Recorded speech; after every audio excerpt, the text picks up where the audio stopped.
He is going to give an address. Before that, we would like to honor him. Mr. Sivakumar, founder of Tamil Research Foundation, will honor His Excellency.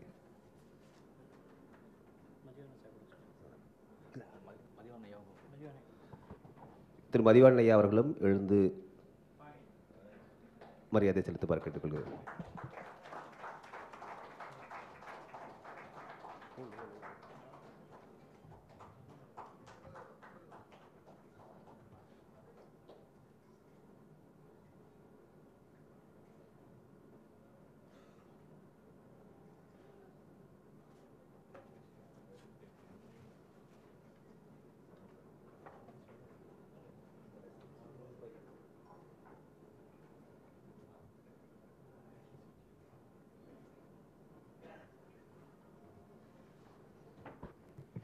Now I request His Excellency Mr. Huang Tae Kim to give an address. இந்தியாவுக்கான தென்கொரிய நாட்டு தூதர் மேதகு திரு ஹியாங் தே கிம் அவர்களை பேச அழைக்கிறேன்.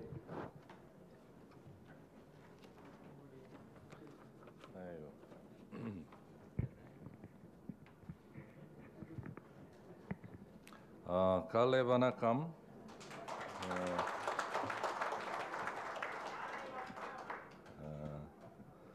인두루 웅갈라의 산디파딜 미가붐 마글치 아다기렌. I'm sorry, this is my limit. I have to study Tamil. Today I was very moved because at last I saw my grandmother 2,000 years ago. I'm the direct descendant of King Kim Suro and Queen Ho Hwang-ho. She must be Tamil, right? Today, first, I would like to express my deep gratitude and thanks for inviting me to this conference on World Tamil research. I really appreciate your interest and passion dedicated to Korea, especially on the time-honored relationship between Korea and Tamil. We Korean Consulate General will always cooperate and support all the works aiming to strengthen ties between Korea and Tamil.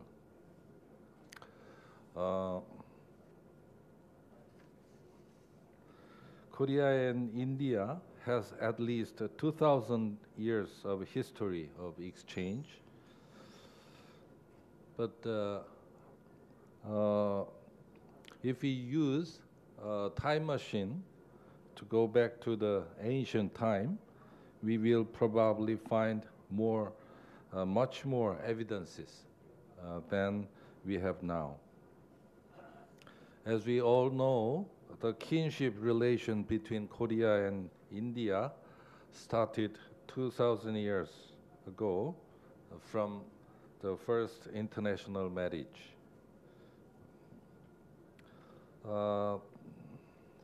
My grandmother, the Indian princess named Suriratna from Ayodhya, but I don't know. We have to find out much more about where she came from. So, but anyway, so far, we know Ayodhya. She came to Korea and married Kim Suro, the first king of Gaya Kingdom, located in the southern part of the Korean peninsula. Today, there are millions of Koreans. Approximately 1/4 of Korean people are Kims, but among so many Kims, but among them, the direct descendant of this marriage, King Kimsuro, we can count around 5 million people. So this is huge numbers. Comparing with India or Tamil, it is a small amount, a small number, but Korean total population is 50 million. So 1/10 of the people are came from we can trace the origin of from this marriage, Queen He and King Kimsuro. So you know, my family name is Kim. I am this direct descendant of King Suro, King Kimsuro and Queen Hwang-ok. So last November, Korean First Lady Kim Jong-suk paid a state visit to India, and during the visit, she met Prime Minister Modi, Minister of External Affairs, Sushma Swaraji, and President Kovind. But one of the noteworthy activities is that Korean First Lady Kim Jong-suk attended Queen He Memorial Park groundbreaking ceremony in Ayodhya, Uttar Pradesh. The Uttar Pradesh government provided 10,000 square meters land for museum and the memorial of Queen He, and would expect to be a hot tourist attraction. Of course, it's a very memorable event to celebrate. But however, I feel Tamil might have stronger relation with Queen He than any other area of India, reflecting evidences related to ancient trades and cultural exchanges between the southern area of Korean peninsula and Tamil. We have to put more of our energy and to find out what had happened between Korea and Tamil and India 2,000 years ago. And there are much more evidences that this close relation was further strengthened when Buddhism traversed its holy journey from India to Korea in the 4th century. In the 8th century, Haecho, a Korean Buddhist monk, studied under famous Indian Buddhist monk Vajrabodhi, and on the advice of him, Haecho set out for India in 723 and wrote the famous memoir of the pilgrimage to the 5 kingdoms of India. The travelogue reveals that Haecho, who sailed to India, landed by the sea around somewhere in southern India. He traveled many areas for 4 years, and this travelogue contains invaluable information about the political, economic, and cultural situations of those days in India. We also have the UNESCO registered Tripitaka Koreana wood blocks, that is composed of 80,000 wood blocks of carved Buddhist canon. And in Korea, in unified Shilla, we can trace the Indian Apsara. The Emmy level of the unified Shilla in the 8th century. There's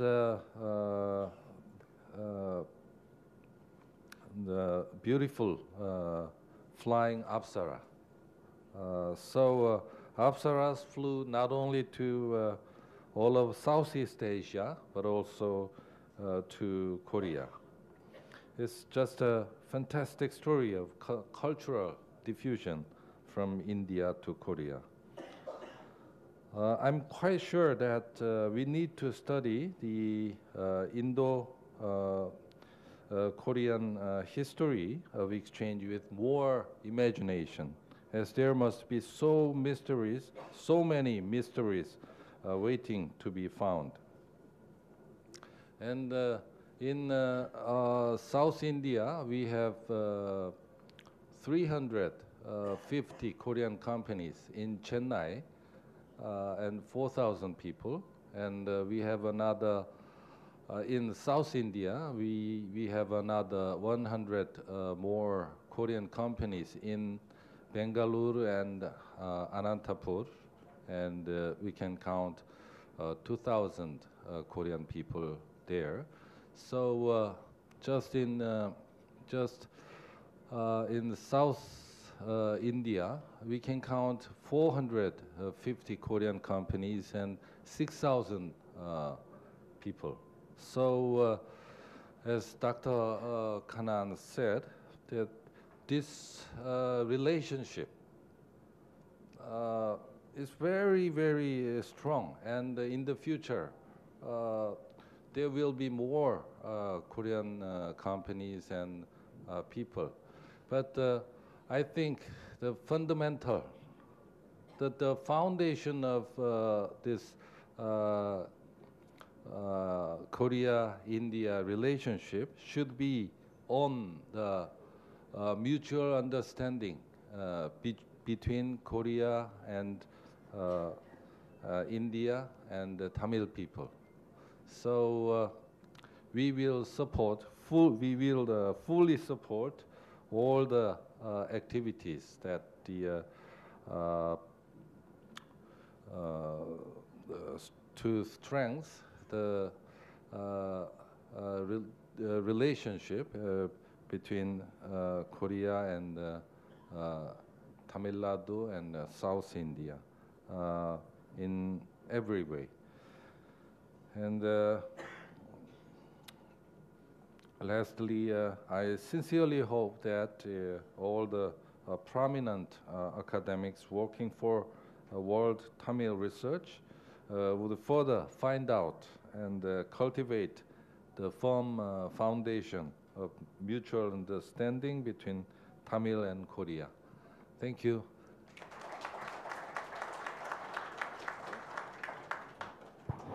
Thank you very much, His Excellency. மேதகு இந்தியாவுக்கான கொரிய நாட்டு தூதருக்கு நன்றி தெரிவித்துக் கொள்கிறோம். Before winding up this first session, our traditional Tamil music will play now by கோசை நகரான் team. நம்மளது முதல் அமர்வை நிறைவு செய்வதற்கு முன்னதாக சில நிமிடங்கள் கோசை நகரான் குழுவினரின் தமிழ் இசை. கோசை நகரான் அவர்கள், திரு கோசை நகரான் தமிழை பொறுத்தவரையில் தமிழுடைய பழம்பெரும் சிறப்பு வாய்ந்த இசைக்கருவிகளை மீட்டெடுப்பதில் மிக முக்கியமான பங்கு வகித்துக் கொண்டிருக்கிறார். இதுவரை 60 கருவிகளை மீட்டெடுத்திருக்கிறார். மொத்தம் 108 கருவிகள் தற்பொழுது அவர் பட்டியலிட்டிருக்கிறார். உலகிலேயே முதலாக தமிழுடைய இசைக்கருவிகளை மீட்டெடுத்து அதை இசைத்துக் கொண்டிருக்கக்கூடிய கோசை நகரான் குழுவினர் தற்பொழுது இசைப்பார்கள். நன்றி.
இந்த இசைக்கருவியின் பெயர் இசைக்கிண்ணம். இதனை நாமெல்லாம் பயன்படுத்தாத காரணத்தினால் நேபாள நாட்டிலே மியூசிக் பவுல் என்று பயன்படுத்தி கொண்டிருக்கிறார்கள். இந்த மியூசிக் பவுலுடைய தனித்தன்மை என்ன என்று சொன்னால், யாருக்கெல்லாம் இருதய பிரச்சனை இருக்கிறதோ அவர்கள் அனைவரும் இடது கையிலே வைத்து சுற்றினால் இருதய பிரச்சனை தீர்ந்து விடுமாம். ஆகையால் நேபாள நாட்டிலே இருக்கின்ற மருத்துவர்கள் அனைவரும் அவர்கள் மருத்துவத்திற்கு மாத்திரையை கொடுக்கிறார்களோ இல்லையோ, இந்த இசைக்கிண்ணத்தை இடது கையிலே வைத்து சுற்ற சொல்லுகிறார்கள். அப்பொழுது இருதய நோய் சரியாகி விடுகிறதாம். He says that this instrument is basically from Tamil traditional instrument, but now it is being used in Nepal. This instrument will heal the heart issues. He says that when we are carrying this bowl in the left hand, and when we are playing, our heart disease is going to less risk are there. He says, thank you. நன்றியா. இந்த இசைக்கண்ணம் எங்கிருந்து வந்தது என்று சொன்னால், நமது தமிழ்நாட்டிலே இருக்கின்ற ஒவ்வொரு ஆலயங்களிலும் கட்டப்பட்டிருக்கின்ற மணியினுடைய தன்மைதான் இந்த இசைக்கண்ணம் பெற்றிருக்கின்றது. அந்த வெண்கல மணியிலே இருந்து வருகின்ற ஒளியைத்தான் இந்த இசைக்கண்ணம் பெற்றிருக்கின்றது. இந்த வெண்கல மணியினுடைய அதிர்வுகளை நாம் கேட்டால் நமக்கு இருதய நோய் வராது என்பதனை தமிழன் 3000 ஆண்டுகளுக்கு முன்பாகவே தெரிந்து கொண்டு ஒவ்வொரு ஆலயத்திலும் மணியை வைத்திருக்கின்றான். நமது மக்கள்தான் அதனை பித்தளையாக மாற்றியிருக்கிறார்கள். மிக்க நன்றியா. திரு கோசை நகரன் ஐயா இன்று மாலை வரை நம்முடன் இருக்க போகிறார். அவர் மேலும் அவர் சேகரித்த கருவிகளையும் தற்பொழுது காட்சிக்கு வைத்திருக்கிறார். அதை காணலாம். தற்பொழுது நன்றி உரை நிகழ்த்துவதற்காக சிந்தியா லிங்கசாமி அவர்களை அழைக்கிறேன். Mr. Kosai Nagaran will stay here till the evening, so he is going to play so many instruments because His Excellency has to leave now, I believe. So I would like to wind up this session before that Thanksgiving by Sindhya Lingasamy.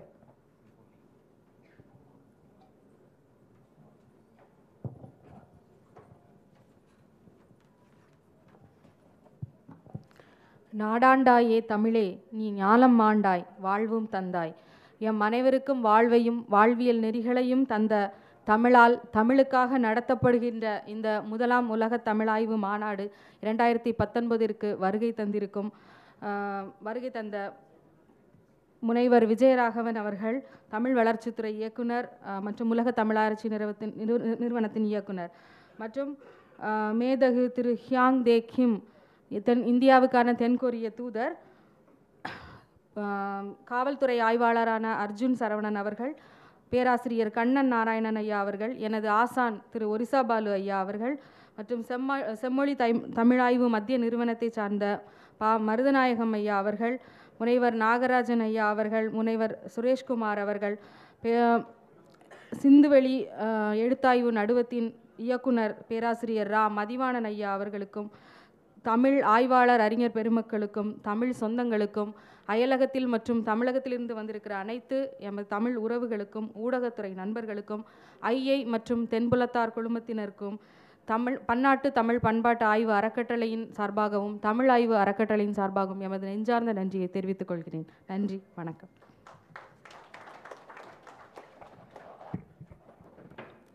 மேதகு இந்தியாவுக்கான தென்கொரிய நாட்டு தூதர் கோசை நகரான் குழுவினர் இசையை கேட்க விரும்புகிறார். எனவே கோசை நகரான் குழுவினர் இசைக்கலாம்.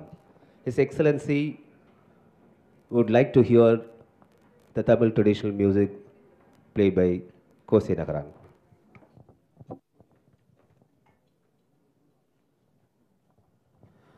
கொரிய இசைக்கும் தமிழ் இசைக்குமான தொடர்புகளை குறித்து 3 குழுவினர் தற்பொழுது ஆய்வுகளில் ஈடுபட்டுக் கொண்டிருக்கிறார்கள். The links between Korean music and Tamil music is being examined, being researched by 3 teams. Now, the research work is going on.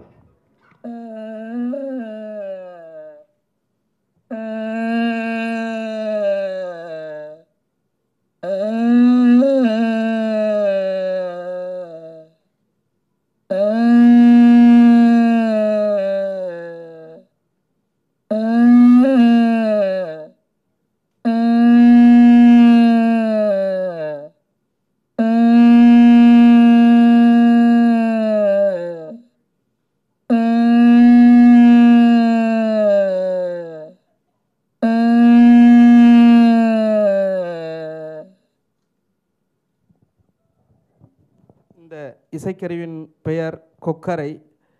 Karaikal அம்மையார் பல ஆண்டுகளுக்கு முன்பாக துத்தம் கைக்கல்ல விளரிதாரம் முழையிலை ஓசைபன் கிடமப்பாடி சச்சரை கொக்கரை என்று இந்த வாத்தியத்தை பாடியிருக்கிறார். அப்படிப்பட்ட இந்த வாத்தியமானது உலகத்திலே அனைத்து வாத்தியங்களும் எந்த ஓசை வேண்டுமானாலும் வந்துவிடலாம். ஆனால் ஒரே ஒரு வாத்தியத்தில் மட்டும் மகாரம் வரும், அது மாட்டு கொம்பிலே இருக்கின்றது என்பதனை பல ஆண்டுகளுக்கு பல ஆயிரம் ஆண்டுகளுக்கு முன்பாகவே தமிழன் கண்டறிந்திருக்கின்றான். ஆகையால் தான் நாம் இந்த கொம்பு என்று இல்லை, எந்த கொம்பு எடுத்து வாசித்தாலும் இந்த ஓசையானது இயற்கையாகவே வருகிறது. இந்த கருவியை வைத்து என்ன செய்து விடலாம் என்று சொன்னால், ஒரு தொழுவத்திலே இருக்கின்ற அந்த தொழுவன் எத்தனை ஆயிரம் மாடுகள் வைத்திருந்தாலும் ஒரே ஒரு கொம்பினை வாசித்தால் 1000 மாடுகளும் பின்னாடியே வந்துவிடும். ஆகவே அப்படி இயற்கையையும் நமது கால்நடைகளையும் தன்னகத்தை வசப்படுத்துகின்ற அந்த இசைக்கருவியை நம்முடைய தமிழன் 3000 ஆண்டுகளுக்கு முன்பாகவே கண்டுபிடித்திருக்கிறான் என்பது இல்லை, வாசித்திருக்கிறார்கள் என்பதனை இந்த நேரத்தில் பதிவு செய்கின்றோம். ஒரு நிமிஷம். The name of this instrument is kokarai. This is made by the bull horns. He says when we play this bull horn, all the bulls will come to the place.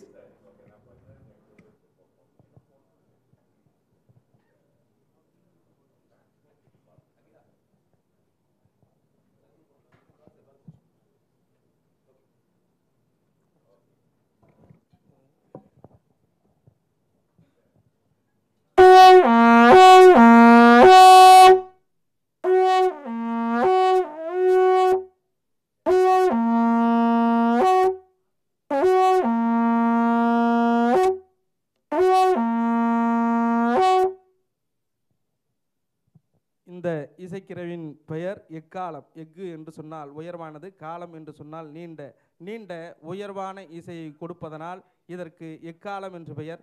இதனை தொலைதூர அதாவது போர்க்காலங்களிலே ஒரு படையானது இந்த இடத்திலே இருக்கின்றது என்பதனை பதிவு செய்வதற்காக, தொலைதூர செய்திகளுக்காக, தொலைதூரத்திலே அந்த காலத்திலே தொலைபேசி இல்லாத காரணத்தினால் அந்த தொலைதூர செய்திகளுக்காக, உங்களுக்கு எடுத்துக்காட்டாக சொல்ல வேண்டும் என்று சொன்னால், நமது போர்ப்படைகள் 1000 பேர் வடபழனியிலே இருக்கிறார்கள் என்று சொன்னால் ஒரு முறை ஊதுவார்கள்.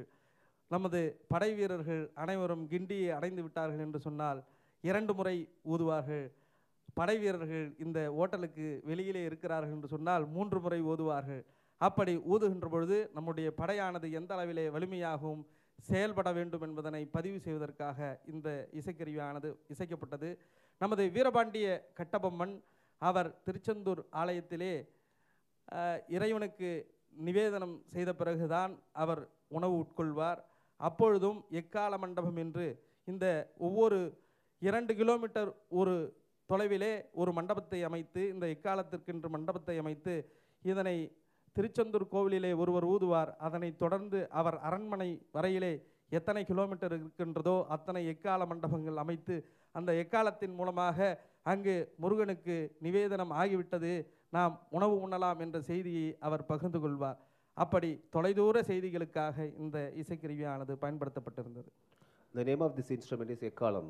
This will be used during the war time to say that the defense is ready.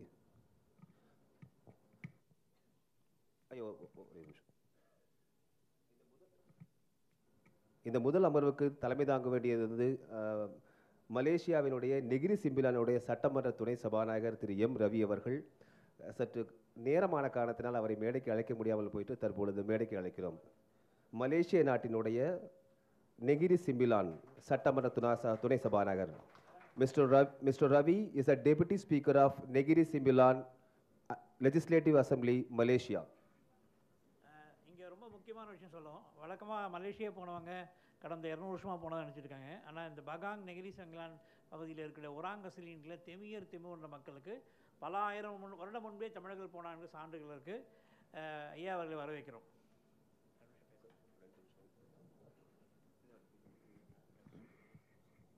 அன்பே சிவம், இன்பமே சொல்க, எல்லோரும் வாழ்க. இந்த நிகழ்வுக்கு உலக தமிழ் ஆய்வு மாநாடு நிகழ்வுக்கு என்னை அழைத்ததுக்கு மிக்க நன்றி. நேற்று கோத்தோ என்ற வம்சாவளி மாநாட்டுக்கு வந்தேன். இன்றைக்கி இங்கேயே அழைச்சாங்க, ரொம்ப பெருமையாக இருக்குது. இன்றைக்கி நிறைய ஆய்வுகள் செய்கிறது வந்து ஒரு நல்ல விஷயம். ஆனால் ரொம்ப காலம் கடந்துருச்சுன்னு தான் வருத்தமாக இருக்குது. ஏன்னா மலேசியாவுக்கும் தொடர்பு இருக்குது. பூஜாங் பள்ளத்தாக்கில் பார்த்திங்கன்னா ராஜராஜ சோழனும் அங்கே தான் வந்து அதுக்கப்புறம் தான் மற்ற நாடுக்கு போனாங்க. அதனால் எங்களுக்கும் அதில் பங்கு இருக்குது. அடுத்த ஆய்வுக்கு மலேசியாவுக்கு மலேசியாவில் உள்ள மற்ற நண்பர்களையும் அழைக்குமாறு மிக தாழ்மையோடு கேட்டுக்கொள்கிறோம். எங்களுக்கும் இதில் ரொம்ப ஆர்வம் இருக்குது. நாங்கள் வந்து மலேசியாவில் இருந்தாலும் நாங்களும் தமிழன் தான். அதனால் எங்களை ஒதுக்கி வைக்க வேண்டாம். எல்லா நிகழ்வுக்கும் எங்களை அழைக்குமாறு கேட்டுக்கொள்கிறோம். ஏன்னா அது ரொம்ப பெருமையான ஒரு விஷயம். நீங்கள் மூத்த ஆய்வாளர்லாம் இங்கே இருக்கிறாங்க. எனக்கே இன்றைக்கி தான் தெரியும் கொரியாவுக்கும் நமக்கும் தொப்புள் கொடி உறவு இருக்குதுன்னு. இது ரொம்ப பெருமையான ஒரு விஷயம். ஸோ நானும் ரொம்ப டைம் எடுக்க விரும்பலை. ஏன்னா இன்றைக்கி எனக்கு ஃப்ளைட்டு மலேசியாவுக்கு புறப்படணும். நேற்று நாங்கள் 34 பேர் மலேசியாவிலேருந்து இங்கே வந்திருக்கிறோம். ஆனால் இப்போதைக்கு இங்கே 6 பேர் தான் வந்திருக்கிறோம். கண்டிப்பாக அடுத்த ஆண்டு நீங்கள் இந்த தமிழ் ஆய்வுக்கு எங்களை அழைக்குமாறு கேட்டுக்கொள்கிறேன். நன்றி, வணக்கம். இன்றைக்கி 20 லட்சம் தமிழர்கள் மலேசியாவில் வாழ்ந்துட்டுருக்காங்க. தமிழர்களை விட மிக அன்பாக மிக நிறைவாக போற்றி வாழ்வதில் மலேசிய மக்களுக்கு, அக்கறை சீமை மக்களுக்கு பங்கு உண்டு. அது இல்லாமல் 2 லட்சம் மலேசிய தமிழர்கள் உலகம் முழுசும் வாழ்கிறாங்க. குறிப்பாக ஒரு நாடு நீங்கள் எடுத்துக்கலாம். அந்த நாடு லிபெரியான ஒரு நாடு. அந்த நாட்டில் இந்திய தமிழர்கள் இல்லை, ஆனால் மலேசிய தமிழர்கள் இருக்காங்க. கனடாவில் ஒரு மிகப்பெரிய ஊரே வந்து மலேசிய தமிழர்களால் இருக்குது. இந்த மாதிரி தமிழர்கள் வந்து ஒரு பதியம் போட்ட ஒரு மல்லிச்செடி போல் உலகம் முழுக்க பரவி இருக்காங்க. மலேசிய தமிழர்கள் தான் உலக தமிழ் முதல் மாநாட்டை தமிழர்கள் நடத்தலை, தமிழ்நாட்டில் நடத்தலை, மலேசியாவில் தான் நடத்தினாங்க, தனிநாயகம் பிள்ளை சார்பில். அதனால் மலேசிய தமிழர்களும் இலங்கை தமிழர்களும் இல்லாமல் தமிழ் வரலாறு இல்லை.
இந்திய வரலாற்றில் சங்கு நிறைய நீங்கள் பார்த்துருக்கலாம். ஆனால் இந்த சங்கு கிடைக்க வேண்டும் பாண்டியர்கள் ஆண்ட குமரி பெருங்கடலில் தான். ஏன்னா நான் கடல் ஆய்வு முறையில் இன்றைக்கும் குமரி கடலில் 60 மீட்டர் ஆழத்தில் பாஞ்சஜன்யம் சொல்லக்கூடிய இந்த சங்கு, சலஞ்சலம் என்று சொல்லக்கூடிய இந்த சங்கு கிடைக்கிறது எல்லாமே பாண்டியர்கள் உலகம் முழுக்கும் போகிற காரணம் முத்தும் பவளமும் மட்டும் கிடையாது, இந்த சங்கம் தான். இந்த சங்கு மிக மிக அதிகமாக ஏற்றுமதி பண்ணுறாங்க. இன்றைக்கி கூட வங்காளத்தில் சங்கை கும்பிட்றாங்க. ஆனால் அந்த சங்கு நம்ம வேளாங்கண்ணியிலேருந்து கன்னியாகுமரி வரைக்கும் உள்ள கடலில் தான் எடுத்துகிட்டு போகிறாங்க.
Nandri, thank you very much.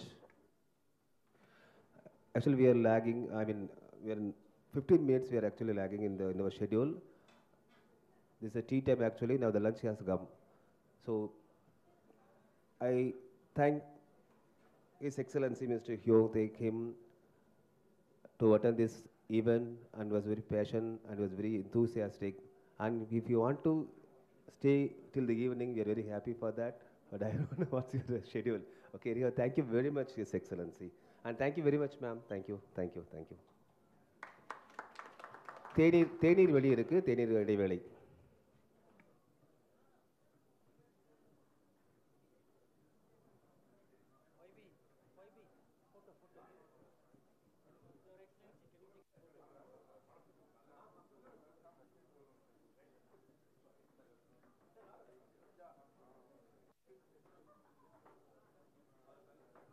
Our Malaysian delegates will take photograph with His Excellency. Agila?